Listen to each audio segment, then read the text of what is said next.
আমরা বলতে চাই আমাদের নেতা কর্মীদের ছোট দল বড় দল বলতে কোনো কথা নাই। প্রত্যেকটা প্রার্থীর সম্মান ইজ্জত সমুন্নত রাখতে হবে। প্রত্যেক প্রার্থীর অধিকার আছে তার ভোট চাওয়ার, প্রতিটা জায়গায় যাওয়ার। আমার নেতা কর্মীরা যারা দয়া করে কেউ কোনোভাবেই কোনো একটা পরিস্থিতি সৃষ্টি করার জন্য সুযোগ দিবেন না। এটা একটা ফাঁদ পাতা হচ্ছে যাতে আমাদের নেতা কর্মীরা একটা উল্টাপাল্টা কথা বলুক, আপনাকে একটা গালি দেখ, আমার পোস্টার ছেড়ে ফেলুক, যা খুশি তা করুক, আপনারা কোনো কথা বলতে পারবো না 12 তারিখ পর্যন্ত।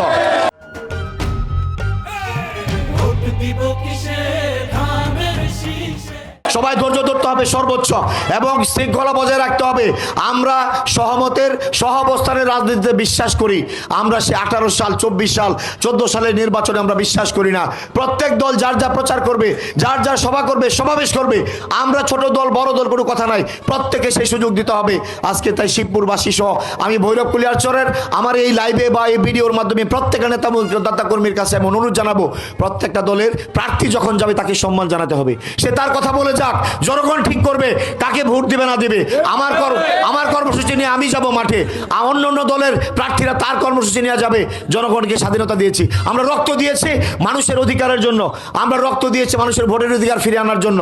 আমরা বিশেষ দল বা কোনো ব্যক্তি বা কাউকে ক্ষমতা নেওয়ার জন্য আমরা রক্ত দিই নাই। তা আজকে যেহেতু মানুষের দিন ফিরে এসেছে, জনগণের ভোটের দিন, জনগণের মালিকানা জনগণের হাতে ফিরে এসেছে, আমরা রাজপথে সংগ্রাম করেছি, আন্দোলন করেছি, তাই আমরা বিশ্বাস করি জনগণ যদি পছন্দ করে, মনে করে যে শরীফুল আলমকে এই এলাকার মানুষের উন্নয়ন হবে, যদি মনে করে যে বিএনপি দিয়ে আগামী দিনে বাংলাদেশের উন্নতি হবে, জনগণ আমাদের ভোট দিবে। আর যদি ভোট না দেয়, আমরা যে অবস্থায় থাকি সেই অবস্থা থেকে মানুষের কাজ করে যাব। তাই প্রত্যেক নেতা করেছে আমার অনুরোধ, দয়া করে আমরা কোনোভাবেই কোনো ফাঁদে পা দেব না, উস্কানিতে আমরা কোনো জবাব দেব না। আমাদেরকে পোস্টার স্থিরক মিটিংয়ে কথা বলো, গালি দেখ, বকা দেখ, আমরা ধৈর্য ধরে আমরা লক্ষ্য করবো। এদেশের জনগণ বিচার করবে। 17 বছর আল্লাহর কাছে বিচার দিয়ে জনগণের সাথে আমরা ছিলাম না? আমাদেরকে অত্যাচার করে নাই, জুলুম করে নাই, বাড়িতে থাকতে পারি না, ঘরে ঘুমোতে পারি নাই, জেলখানা অথবা কোর্টের বারান্দায় আমাদের অসংখ্য সহকর্মী সহযোদ্ধা বুকের তাজা রক্ত রাজপথে ঢেলে দিয়েছে। ইনশাল্লাহ আমরা তো ধৈর্য হারা হই নাই, আমরা তো সব সময় এগুলা মোকাবেলা করে রাজপথে ছিলাম।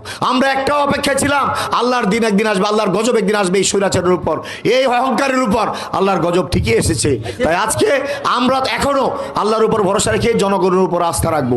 12 তারিখে সকল ক্ষোভ দুঃখ ব্যালটের মাধ্যমে জবাব দিতে হবে ইনশাআল্লাহ।